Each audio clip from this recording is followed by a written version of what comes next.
What's going on? What is going on? I literally log on to start recording my William video because nothing works in my life in terms of scheduling. Get ready with the video, go live, talking to you people in here, and then you let me know in the chat box that some breaking news has dropped. Raul Sanhelli and Vinai Ventukasham had left Arsenal.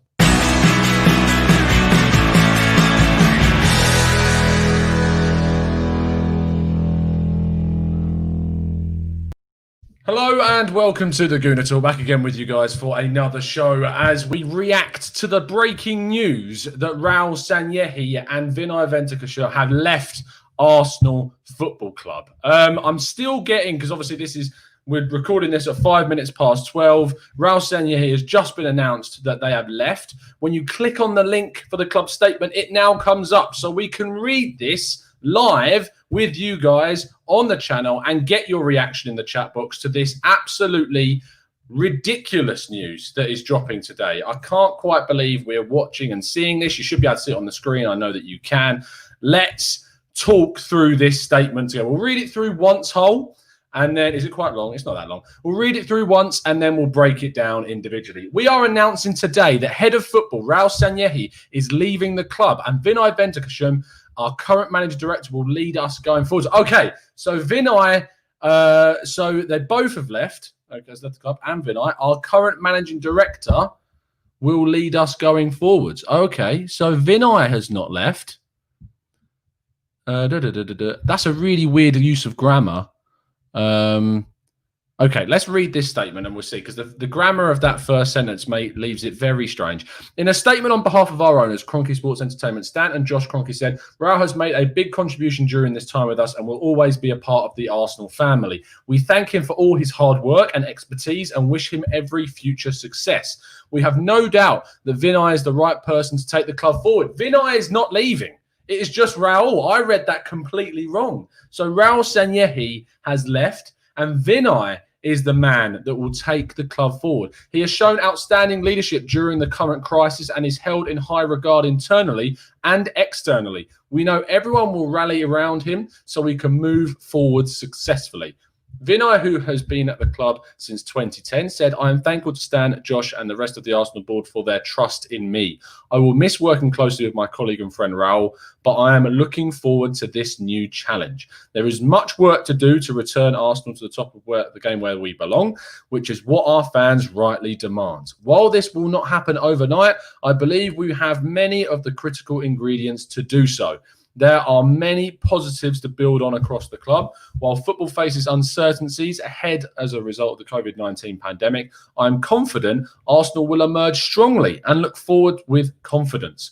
Raul, who joined us from Barcelona, said, I'm proud and pleased with the contribution I've made at Arsenal over the past 3 years and look forward to enjoying the club's future success. Arsenal is a true footballing institution. I'm proud to have been part of this history, and I thank Stan and Josh Kroenke for this opportunity. Working with Vinai, we have built a top team for the future. Mikel has made an extremely positive impact since his arrival and has formed a strong team with our technical director, Edu. The academy is in very safe hands with Per, and Husfami is a talented and highly capable leader of our football operations. Personally, I now look forward to taking some time off and spending time with family and friends before setting to work on a new challenge and cheering Arsenal on to great things. So, to summarise, Vinai Ventukasham is going to be the man that takes us forwards. This is such strange news. What I will say, and this is just speculation at this point, is of course Ralf Rangnick's move to AC Milan broke down. And I don't know how much that has to do with this, and if the club has any links to that. I saw a couple of people mentioning Ralf Rangnick. If that's the case, that would be huge. It would be absolutely brilliant if it was. I'm worried it isn't. And I'm worried that Kia Jarabchin, who of course we know has recently got Willian signed, who was the show I was going to be doing a show on, but now that's going to happen later today. It means that Vinai is effectively now the manager. What was the word that the club used? He will lead us as our managing director. Now, I know obviously Raul Sanhelli was head of football operations, and Vinay Venkatesham, which I keep pronouncing that wrong. I should get that right now. I'm going to need to learn that off by heart. Venkatesham is basically taking on the role that Ivan Gazidis had, I suppose, is a more of a CEO type of role. And it's really strange that this is decided to happen. Now, I will get up the Le Grove article, which I know that a lot of you have been reading and talking about, and it's a fantastic read. And if you haven't checked it out, please do. So we should really look at what Le Grove was saying, because he mentioned the rumblings around the club before anyone did. So it's quite crazy to now see that this is what is going to be Arsenal going forwards if the article loads, which at the moment it's deciding not to load. I don't really know why. There we go. Okay, so let's get that up for you on the screen.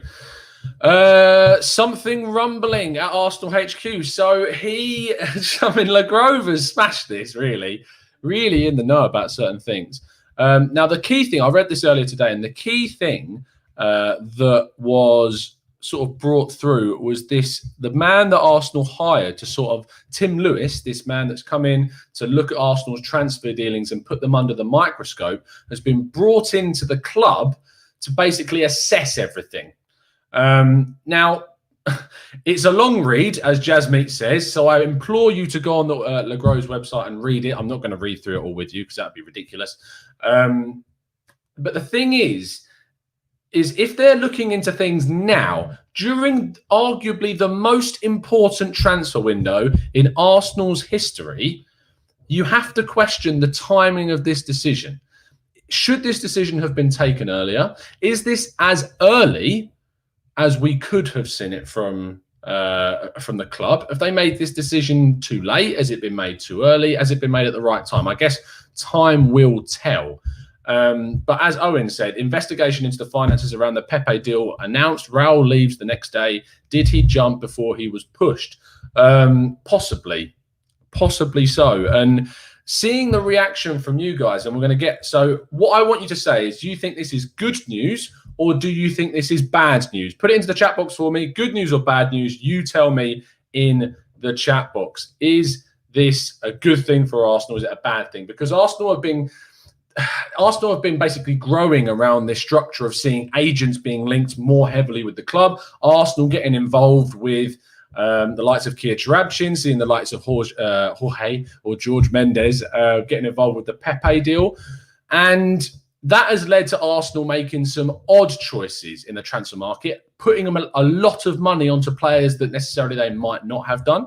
So a lot of you are saying, I'm seeing great news from Steve. Niall says good news. Yes, Vance says bad. Sinner says good. Kweku says bad. Tiger T says too soon to tell. Waleed says good. Rodney says depends on who takes over. Ross Taylor says this is terrible timing. Titus has no idea. Q Ho says, is Edu corrupt? I don't really genuinely know enough about Edu's professionality. I genuinely don't know how much he's done so far at the club in terms of his role. It's been very secretive. One thing about Arsenal is they keep so many things under wraps. And this is one of those other things that they're doing. And clearly Edu is doing a lot of things on the quiet. This is exceptional. Massive news coming out. Anthony Michael says, game over. Matt says, thinks of dodgy deals. Arsenal Who says, it sounds a bit iffy, if I'm honest. Something is going on. William Gustafsson says, I really don't know, to be honest. Could go both ways. Matt Gray says, honestly, I don't know if this is good or bad news. I question the timing of this decision. And Jack says, I'm so confused. I'm going back to sleep. This is obviously for our Western listeners. You've got woken up to this news. It's massive. Our Eastern listeners and ourselves over here in Europe and in Africa as well have experienced this sort of news in our normal daytime. In Australasia, maybe it's very late for you guys. But it's massive global news for Arsenal. What it means for the transfer market, what it means for what Arsenal will do, what it means for current negotiations with players, because Raul Sanhelli was always looked upon as sort of this guy that was going to be the negotiator. He was the one with the contacts, with the black book, the guy that would find all of these different players for Arsenal. And you have to say, when you look at the dealings that we've done, there are lots and lots of questions that you need to consider Yes, there's been some good signings. You look at William Saliba, you look at Kieran Tierney, Nicola Pepe is up there as a possibly good one, but the amount of money that it costs to bring Nicola Pepe in is always going to be the biggest question around Raul Sanhelli's time at Arsenal. Was that the right amount of money? Was that the right player? Of course, we were linked to Wilfried Zaha, and Arsenal didn't stump up enough money up front to get the Ivory Coast international from Crystal Palace. We look at that now. Hayden says, look at James Ollie's tweet. What is James Ollie tweeting out? What do we need to look about James Ollie? James Ollie says, Arsenal confirm head of Raul Sanhelli is leaving following the investigation revealed by ESPN yesterday. I suppose we should have a look at the ESPN article now and get that one, because there's so much news. It's breaking. Obviously, I wasn't around yesterday, so I wasn't able to look into too many of the things that were going on. Let's not play that video because I don't want that to come up. So please don't play. Don't play. Pause. Come on. Don't play. I'd rather you didn't play. Thank you. So Arsenal investigate £72 million Pepe transfer. Arsenal have denied a formal investigation has taken place when asked for comment, but sources have said that the deal has been re-examined as part of the wider recruitment overhaul, which led to the departures of a host of scouts, including Francis Cajagao, Brian McDermott and Brian Clark, as well as several more senior employees based throughout Europe. This goes on to talk about technical director Edu joined the club 3 weeks before Pepe signed for Arsenal. He held up Pepe's shirt with the winger at his unveiling, but the bulk of the work on the deal has already been done. Former head coach Unai Emery has previously stated that he preferred to sign Wilfried Zaha, but Crystal Palace wanted a similar fee, but most of it was obviously going to be done up front, which is what I just said about the reason why we didn't. With COVID-19 a contributing factor to the 55 non-playing redundancies and further pressure on a modest summer transfer budget, Edu is determined to make every penny count. And is that going on to Barcelona? Yes, it is. Okay, so, I mean, you look at that. Arsenal, this Tim Lewis guy that's come in very recently to do an investigation, is what it's being reported as, into Arsenal's transfer dealings, has clearly set in motion.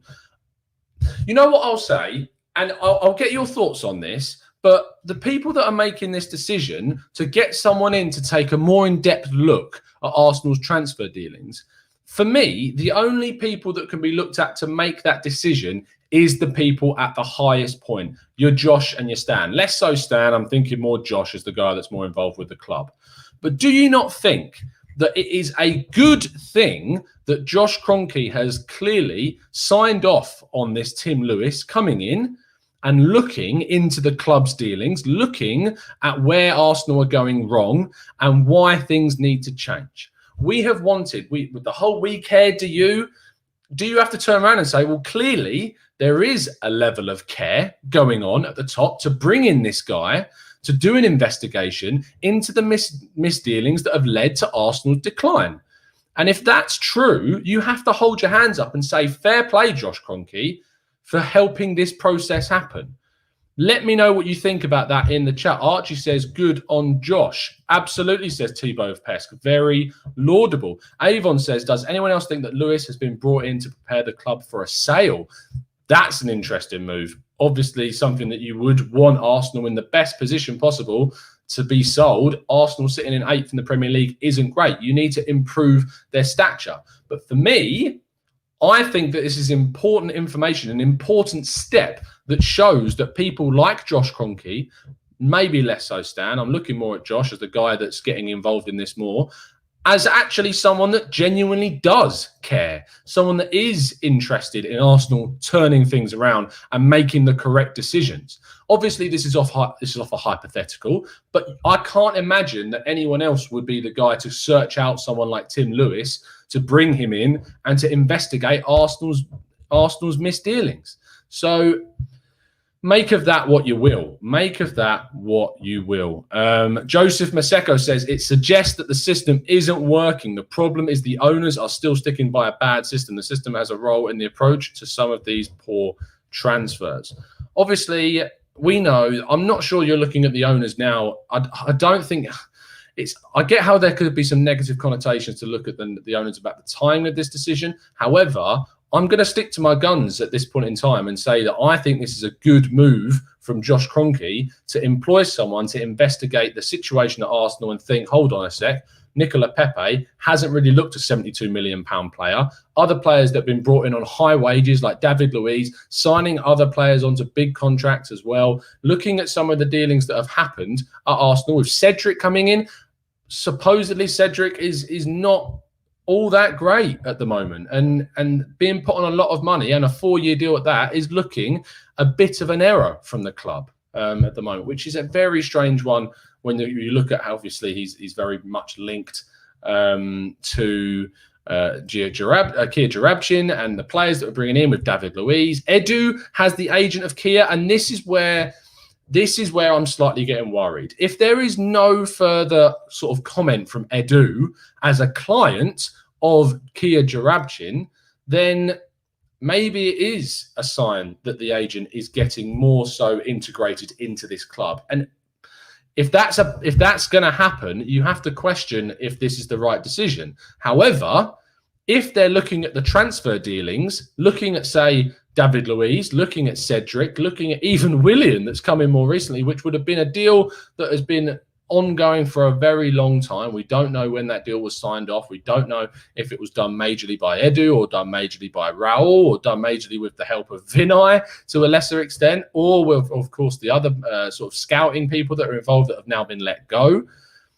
The amount of people that are involved that link back to Kia Jarabchin does make me worry, because you do have to look, and I have looked into some of the things that you guys suggested in, and Q host has read up about Kia and Corinthians, and that was what I was going to bring up, is if you look at what happened at Corinthians, that's not a good sign. Of course, it's a very, very different scenario, but it does not look like the best thing in the world.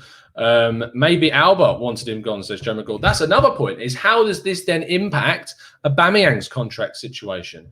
Was Aubameyang promised certain things by Raul that now mean nothing, or was Aubameyang promised things by Edu that still come into play?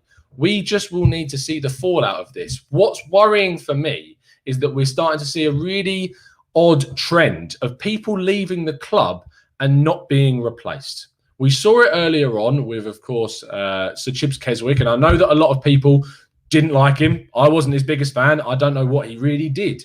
But for a football team not to have a sort of figurehead as a chairman in the modern day of football is still a pretty rare thing. You look around the clubs, most clubs, if not nearly all of them, have a chairman. Arsenal didn't replace the chairman, didn't have a figurehead, didn't even put in someone like Josh Kroenke to be that figurehead chairman. You then have to look at the leaving of Kajigal and the scouting staff. They're trimming that down. You look at the leaving of Sven Mislintat after such a short period of time at the club. He moved on. Edu was then brought in. You look at other people that have left the club. Ivan Gazidis was the CEO, left the club, and Arsenal don't have a CEO still. Raul and Vinay were brought in as sort of this tag team that were going to do some of the roles. The CEO position has still not been filled. We're talking about Vinay Venkatesham. I'm going to get that right eventually. I'll get that smashed. Venkatesham. And we're talking about sort of him being this technical director, as it said, or managing director, sorry. And there's still no CEO at the club. There's lots of positions that are at this football club that aren't filled. And there's a lot less people at the club now. Now, it might be that this isn't a bad thing. It might be that Arsenal having less people at the club, conflicting with each other and whatever, that's led to some poor decisions being made with too many contacts, too many links to massive agents. Maybe trimming these ones down is actually a good thing. However, I still think it's important for clubs to have figureheads at the club, like a chairman. I think it's important for the history of the club and for the look of it and the model and the face of it. And I think it's important that people like CEOs are included, that people that make the final decision, that sign off, people that aren't simply having a discussion and eventually it's done on a vote. You need leadership. You need someone that's going to take the club by the scruff of the neck and take it in a certain direction. Having too much delegation and discussion cannot always be a bad thing, or rather a good thing. And I just think that there are worrying signs in this. I don't think this is all good news. So there you go. Joseph says he'll put his man yet. If you're watching on playback, please leave your detailed thoughts on this in the comment section. We're probably going to end up having to do a podcast this evening, getting the guys' thoughts. I'll see if I can round some people up to do a show this evening. I'll then have to put out the Willian show. You might get 3 TGT shows today, you lucky people. Thibaut Pest says, so Raul leaves with his book of contacts. We get rid of our key scouts. Head of Stats DNA leaves. We're now weaker in all 3 player recruiting areas. What next? And to do this at the start of a transfer window is just, I don't get where this leaves Arsenal in terms of its transfers. It's really, really concerning. I don't know where this goes. A lot of people I'm seeing, director of football should be Arsene Wenger. Oh my God, what a turn up for the books that would be if Wenger suddenly came back. He rejected Barca. He did, but he's got a job at FIFA that he would have had to leave. And I think he's very, very sort of ingrained in that. I'm very much, all things Arsenal's got it spot on. I'm very much in the camp of wanting to see Ralf Rangnick come in. Someone who's forward thinking, someone who picks out really good young players, looks at a model, that the RB Leipzig model of bringing in only under 23 players with real potential, with sell-on value, that protect the club's interest and finances and yet breeds exciting, quality young players and gets them through into the first team. You look at the success RB Leipzig are having right now in the Champions League, and that is massive down to Ralf Rangnick. It's a reason why AC Milan, who are a club that are in utter straits, dire straits at the moment, that need inspiration, wanted Ralf Rangnick in the club. Why that fell through, I don't know. If it has anything to do with Arsenal, great. I'd love to see Ralf Rangnick move in. But for me, it's just... All right, Cub says, Tom wants Rangnick to come because he knows he'll bring in Jobberslyer. I don't know that, but it would be great, wouldn't it? The biggest mystery around Arsenal, without shadow of a doubt, is how much money the club has available.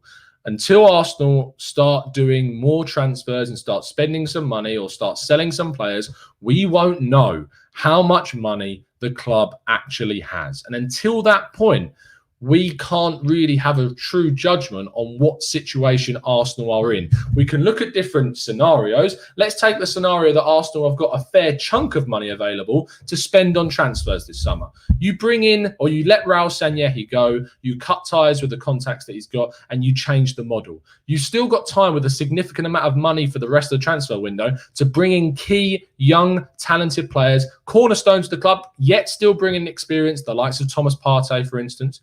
Or you look at the other scenario, which is where Arsenal have very little money. You have a big sort of agent-led program at the club, which is expensive. We've seen it with players like David Luiz, who on the face of it cost 8 million, yet in the long term cost you upwards of 20 million. You look at Cedric, who was a cheap loan deal that's now signed a long-term contract. That looks more expensive than actually it is worth. You look at other players that have been signed to long-term contracts. You look at other players that have been brought in for fees like Pepe that are exorbitant. And if we get rid of Raul Sanhelli, which looked to be, as we talked about, the most expensive way of doing transfers in football is through big agents, because they command big fees, big signing on fees for their players. They want to get the best deal for their clients, and it's expensive. The best and most mature, not necessarily mature, but the most sort of forward-thinking way of doing business in the transfer market is to sign talented young players who aren't necessarily that big right now, that don't necessarily command likes of Philippe Coutinho. Don't want to look at those guys and think, right, well, it's going to cost a load of money. Why don't we go in and bring in someone that's young and exciting and maybe not so heard of, and yet can propel this club to different levels? And you can still do that at the start of a transfer window. Say if this decision had happened at the end of the transfer window, like we saw in the summer of last year when Edu was brought in very, very late into the window, just a couple of days or so before the Nicola Pepe deal was announced. It was too late for him to have a real impact. If you bring in someone now that's really ingrained in recruitment at the start of the transfer window, it could have a massive effect. The third scenario, which is the one I'm most worried about, is Arsenal do nothing. That Arsenal don't bring in anyone else. You've just let go of 55 people that include massive scouts from across Europe and across the world, and massive people that have been ingrained in the club, like Francis Cajagao, for an exceptionally long time. And instead of replacing them with either one person that's really ingrained and knows the sort of the market and around the basis of a club like Arsenal, and instead of doing that, you let Vinay just continue on with a role that was mainly commercial and not that much to do with transfers, and you leave it up to Edu, who is really in with Kia Jarabchin, then that leaves the door open for the continuation of some really dodgy, not clever dealings to take place. I could be wrong, and I hope I am, but I just feel that if Arsenal don't bring in anyone and no one else joins the club in a recruitment capacity to replace the holes that the club have now got, it leaves us in a very, very precarious position. A very precarious position. You look at the other clubs that are around Europe that are doing the most successful things, and they're clubs which have fantastic recruitment structures. And it's as simple as that. You look at Lille, for instance. Lille are a club that we bought Nicola Pepe from. They replaced him with Osimhen, who has now gone off and been sold to Napoli for a significant fee, making their money back on him after getting a massive fee for Pepe. Then they've gone in and brought in Jonathan David from Belgium, another really exciting young player that looks a good talent. And I look at that model and think that Arsenal needs to be looking at these players that the smaller clubs are then buying up. I say smaller, Lille are still a fairly big club, but these clubs like Lille are bringing in young, exciting talent that maybe aren't worth the 40, 50, 60 millions yet, but have, like Osimhen, like Pepe, have the potential to be worth that much in 2, 3, 4 years' time. And Arsenal need to stop being that team that's at the end of the chain. Arsenal need to start being the next in line club, the club that signs these exciting young players, the club that signs these players at between 10, 20 million pounds that then become players that are worth a lot more.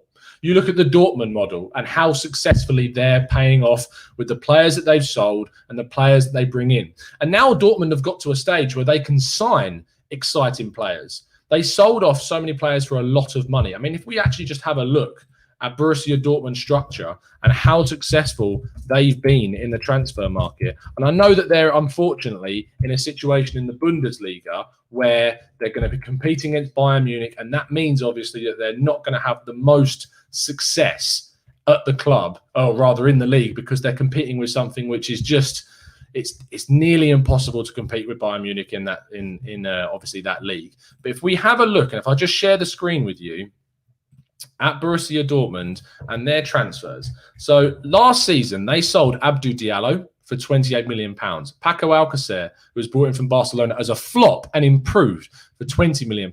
Julian Weigl, a young player that never really quite cut it there, they still sold for £18 million. Maximilian Philippe left and went to Dynamo Moscow for £18 million.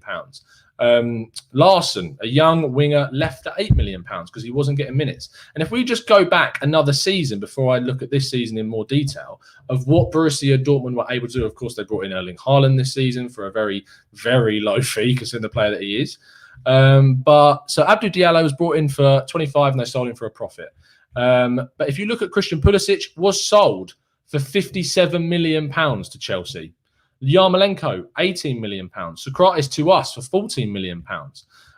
Mikel Moreno left for £6 million. Gonzalo Castro left for £4 million. They just keep selling on players for decent fees and they add up. And that meant that last season they were able to sign Diallo, who was a good young centre-back that then went off to PSG for more money. Thomas Delaney that came in for Werder Bremen, Danish internationals, looked really, really good for them.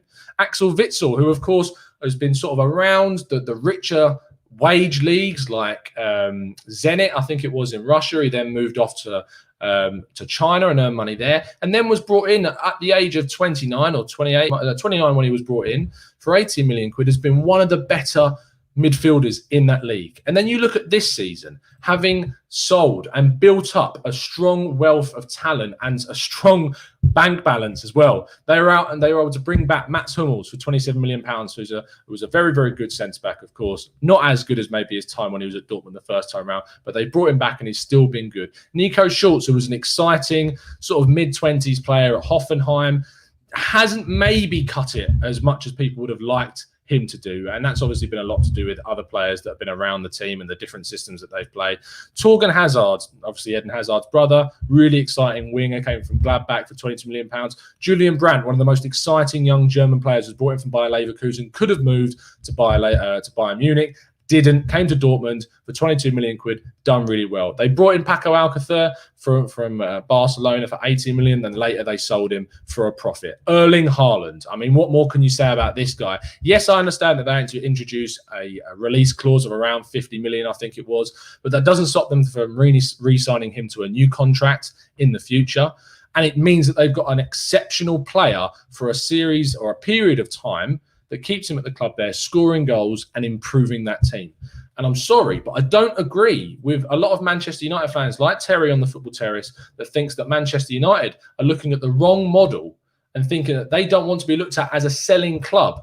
I'm sorry, but it's an arrogance side of things to look at your club and not think that a selling club is a bad thing. Because selling clubs like Dortmund are doing exceptionally well in their league. I can tell you, Dortmund are a better club right now than Manchester United are. And I would love Arsenal to be in the position where they could sell players for a really good fee and bring in exciting players that improve them and perform week in, week out. And at the moment, Arsenal are nowhere near that. You look at the players that Arsenal are trying to parry around Europe at the moment this season. Guendouzi, we've offered him to Lyon in a cash plus player deal for Aouar, and they've rejected it. Guendouzi is nowhere near worth what I think the club think he's worth. His attitude stinks. We've brought him in. He's been treated in a way which up until now was, I'm sorry, but we let him get away with a lot of stuff. Arteta's come in and treated him how he should have been, and he's been shown to be a petulant child. Let's be honest. And that's meant, unfortunately, that his value has dropped and that he's going to be a very hard player to sell. But it's not an attitude that you can keep. And recruitment must be better. Looking at the mentality of players, looking at players that when you bring them in, do the best job they possibly can do and want to fight for our badge, just like we as fans hope the players do. I'm not turning around saying I want Arsenal to bring in specifically fans of Arsenal. I want players to be brought in that have the mentality to fight and show their worth at the club and improve themselves and improve their value at the same time. Arsenal, I don't want to be looked at as a stepping stone, but I want it to be looked at as a club that if a player joins, they have the capacity to increase their development, to improve themselves as a player, and ultimately, if they enjoy their time at Arsenal, extend their contracts and stay. We can't be left being held to ransom under big contracts, under big signing on fees, including massive sort of fees with agents and intermediaries. Arsenal need to be looking at being the club that is first in line to secure the signings of young, talented players. And at the moment, that was not going to happen under Raul Sanhelli. Yes, there's been some good examples, William Saliba, Martinelli, Kieran Tierney to a lesser extent. But you can't just look at those guys and ignore the failures of the transfer windows that we've seen, of Cedric, of David Luiz, of possibly even William, which I know that I get, that I backed the signing of William.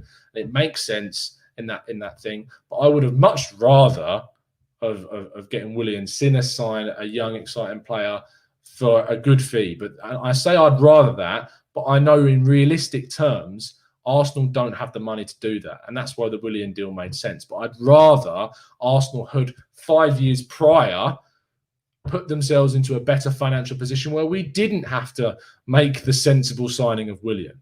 For me, that made sense to sign William at this stage. But I wish 5 years ago we changed tact much earlier and put the club in a better financial position that we didn't have to make that. Chris P with a super chat says, Tom, are you interested in a job? I hear there's a head of football going. What is happening to my club? I don't think I could deal with the stress that goes on at that club. It would be absolutely insane being there. However, just to throw my CV into the ring, Malang Sarr. No, I'm only joking. But in terms of what the club need to do, it's very, very simple. Arsenal need to be smarter with the contracts that they sign out. They start to do that with Martinelli and Saka. That's good. Mesut Ozil, not good. Cedric, not good. These types of contracts should not be being offered to players that ultimately aren't offering us progression. Arsenal need to be looking at the transfers that they're making. Instead of going out and spending 20 plus million on David Luiz when the whole total of the package comes together, go out and sign a young, talented player that is at a club that will sell you for a decent fee. Don't wait for Upamecano to leave Red Bull Salzburg and go to RB Leipzig and perform. Scout him at Red Bull Salzburg. Sign him from that club. Don't be the next link in the chain. Be the first step in that chain. And if Arsenal do that, then they can be more successful. But if they're going to continue to wait for players to develop elsewhere, we're going to leave ourselves financially ruined by overspending on players we could have signed much sooner had our scouting, had our analysis been better. That's what Arsenal need to do. They need to sign Szoboszlai last year, before he was worth £24 million.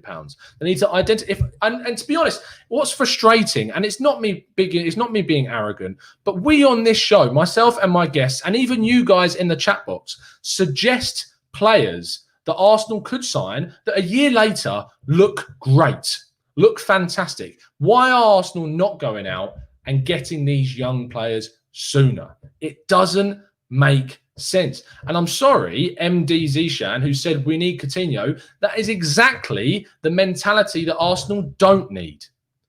Arsenal do not need to go out and get a Coutinho. Why make the same mistake again? Arsenal have Mesut Ozil at the club on £350,000 per week, a contract that the club gave him, not the player. You can complain about Ozil all you like, and I want him gone as much as the next guy. But you can't blame him for the contract the club offered him. It's the club's fault that we're giving him that much money, no one else's. And you can't then bring in Coutinho, a player that has not looked anywhere near as good as the player that he was at Liverpool, and give him a contract that is of the same level or of a similar nature, £200,000 plus.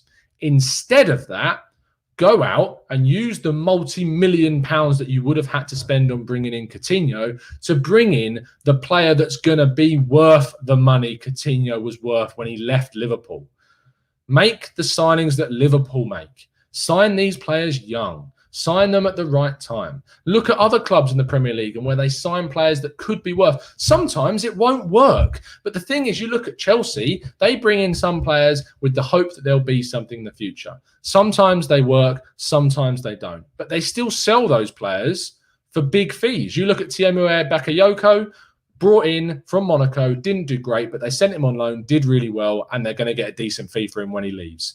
And Chelsea have been able to maintain a really good structure that's led to them being able to go out and then buy Timo Werner, to buy Hakim Ziyech, to possibly get Kai Havertz. Arsenal are not in that situation. We can all go, oh, I wish Arsenal went and signed Kai Havertz. Arsenal haven't got a bloody chance of signing Kai Havertz because we're not in the situation staturally in the league and in Europe, and financially we're not in the situation where we can offer the contracts and the money that both the player and Bayer Leverkusen would want.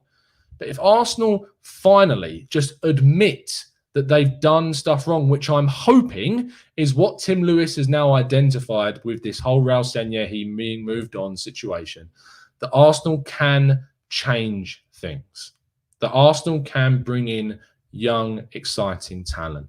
That Arsenal can manage their squad better, that they can loan players out and get them experience, increase their value, increase their development, bring them back. If they're good enough, they play. If they don't, I'm hoping that we're seeing that with Mavropanos now, but more players need to go out. You can't just keep 7 or 8 18 to 21-year-olds on the bench to be our backup. Those are the players that need to go on loan. The ones that aren't cutting it right now, the ones that aren't going to start, they need to be playing. They need to be getting minutes week in, week out, increasing not just how good they are, but their value if they don't cut it. So when it comes to it, we don't let players leave for 5 million, 6 million, whatever. But players like Serge Gnabry, send players on loan smartly, get them minutes, get them playing in a league, in a place, in a club that suits them well. And if they're good enough, bring them back. If they don't fit, sell them for a good fee. Like Emil Smith-Rowe, says Q Hope. Blizzard B says, yes, who is Tim Lewis? Tim Lewis is the guy that's been brought in by the club to effectively investigate the club's dealings and has led, now it seems, to Raul Sanhelli's departure. Sam says, give me Raul's job. I will just go on Twitter and take fan recommendations, because a lot of them make a lot more sense than some of the business that we have done. And this is what I'm saying, is that you and me and our guests and loads of other people can see the players that Arsenal should be signing, and they're just not. We don't need Coutinho, as Said says. Surely bring in a Szoboszlai with a 25 million buyout that would be the perfect Guendouzi. I mean, he plays in a slightly different role to Guendouzi, more in an attacking sense. But bringing in the players that Arsenal are going to build on, that are going to improve, that are going to be worth something. You look at Liverpool. They brought in Coutinho from Inter Milan for like 10 million quid. They brought in other young players for very small fees. Andrew Robertson from Hull, I believe it was, bringing in other players and still bringing through players like Trent Alexander-Arnold, keeping certain players at the club that can do a job like James Milner, but then improving by bringing in other talent like Roberto Firmino from Hoffenheim, from bringing in Sadio Mane from Southampton. That was such a smart move. Bringing in Minamino from Red Bull Salzburg. They literally, I know he hasn't really cut it as of yet at Liverpool because he's not been given the significant amount of time. But players like that, I would have loved to see us bring in Hwang Hee-chan at Red Bull Salzburg, who's now gone on to move to RB Leipzig. I'd love to have seen us bring in Haidara, players like that from Red Bull Salzburg. I'd love to us to have gone out to smaller French clubs and brought in some more exciting young talent that have now gone on to make massive moves in Europe at other teams. We've got to be the club that brings in those players. I feel like I'm repeating myself over and over again, but it's just as simple as that. Arsenal needs the club that sign players better. I mean, Liverpool bought him for 20 million. They sold him for 100 million more than that. So it's about bringing in the player at the right time and doing it in a way in which it sets you up to be better. Another fantastic example from Inter, Dani Olmo. Why on earth were we not going to get him from Zagreb to be our creative player? He's at RB Leipzig now and is smashing it. They're the types of players that we need to look at. And yes, with the benefit of hindsight, it looks very, very easy, of course, to turn around and go, oh, now they look great. But it's not your job and it's not my job to find those players. We still do, and we still see these players doing fantastically well, but it's not our job to find them. It's the clubs, and they failed to do that over and over again. And there are very, very few examples of the club bringing in these young sub-20-year-old players and them succeeding. I'm hoping that Martinelli is the first of many to come. I'm hoping we can see more signings like Tierney, like Saliba. But I don't want to see David Luiz's. I don't want to see Cedric's. I don't want to see Pablo Mari's. I hope the guy succeeds. I do. But it's just not the profile that Arsenal needs to be looking at. Using agents, using these players that just because they've got an agent, that they're friends of the club, it doesn't make any sense. It just doesn't. It just doesn't. Chris P with a super chat. Thank you again, mate. Change is going to take ages. We're already financially crippled. Deadwood want to stay because it's cushy. Wenger said players will have too much power years ago, and they do. We're now a waiting game. 100%. Players have too much power, and we need to take that power back. And by giving players big contracts, big contracts, you are not doing the correct thing. You're just not. Sven Missentat was right, says Asmit. Alfred says, our current deep playing midfielders, Torreira, El Neni, Guendouzi, and Xhaka. We want Partey as well, who's pretty old. I get that, but it's about the balance, Alfred, is that the players that you bring in of that age need to be exceptional. And Partey is exceptional. But Pablo Mari, in his mid-20s, is not exceptional. If you're going to bring in a Pablo Mari for that fee, go out and sign a young player. Don't go out and sign a mid-20s player for that amount of money. Go in and take a risk on a younger, more exciting talent rather than someone like that. David Luiz cost us over 20 million quid in the end. That doesn't look smart. He had a great FA Cup semi-final and final, arguably one of the biggest reasons why we won the Cup. But we could have equally been able to do that if we'd have 5 years ago brought in a much better defender that's improved and been a very good defender since then. And we're just not doing that. It's like the Koulibaly links. Like, if you look at Koulibaly, his last few months at Napoli have been a complete downturn. And yet because he's looked upon as this amazing player, people want to bring him in. But you need to look at the bigger picture. You can't just pick him because he's got a good stat on FIFA. You need to pick players that mentally are really good, that are consistent, And Thomas Partey is that. So in the mixture of bringing in young, exciting talent, when you do go out and sign a player of a certain age that is above 26, 27, that they are a player that will transform you. Philippe Coutinho does not transform this club. Thomas Partey transforms this club.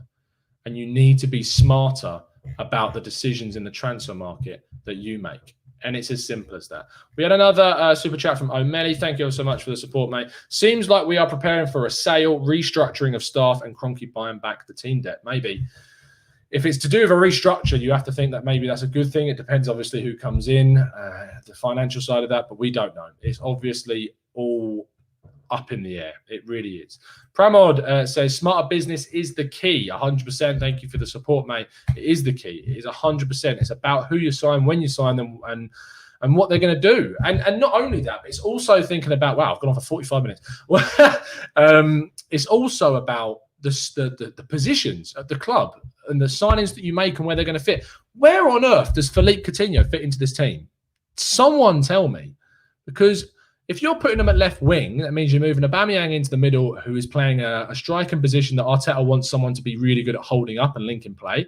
If not, you're putting Coutinho in behind him, which I feel is a role that they want Willian to do now, which would make no sense to then bring Willian in. And Coutinho playing attacking midfield is not the type of guy that tracks back. And you need an industrious midfield that all move as a unit and get back and defend. He can play in that position for Bayern Munich and do great because they dominate games. Arsenal no longer dominate games. We need midfielders like Partey that will help us to do that will help us beat the press, take the ball from the defence into the midfield, link it up to the attack.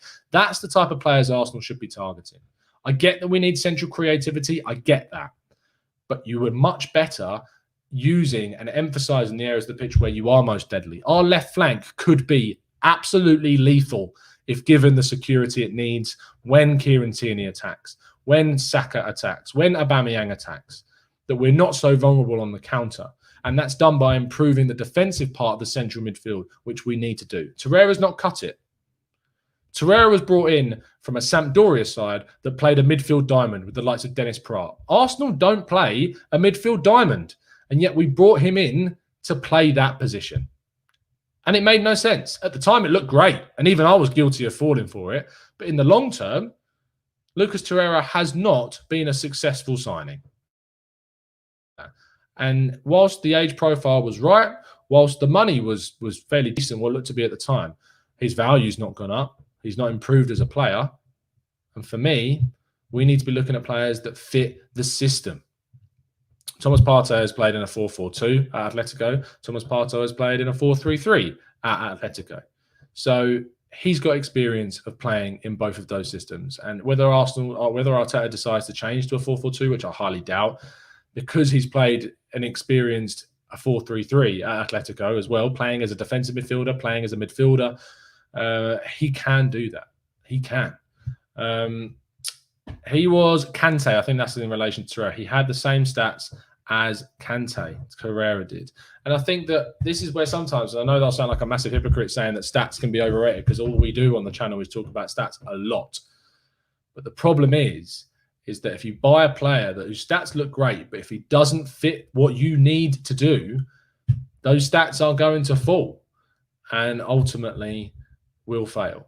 In summary, Raul Sanhelli leaving the club is neither good or bad news as of yet. We don't know what it will mean for the club. If Arsenal don't add more ingenuity, imagination, professionality, a link up between the real, looking at sort of the young footballing world that we need to do more of, Arsenal will fail. If we leave it up to purely Edu, we've got no chance. It's as simple as that. Arsenal need more information, they need more insight, and they need better people that know what they're doing. Ralf Rangnick, perfect. Would love him. Be great.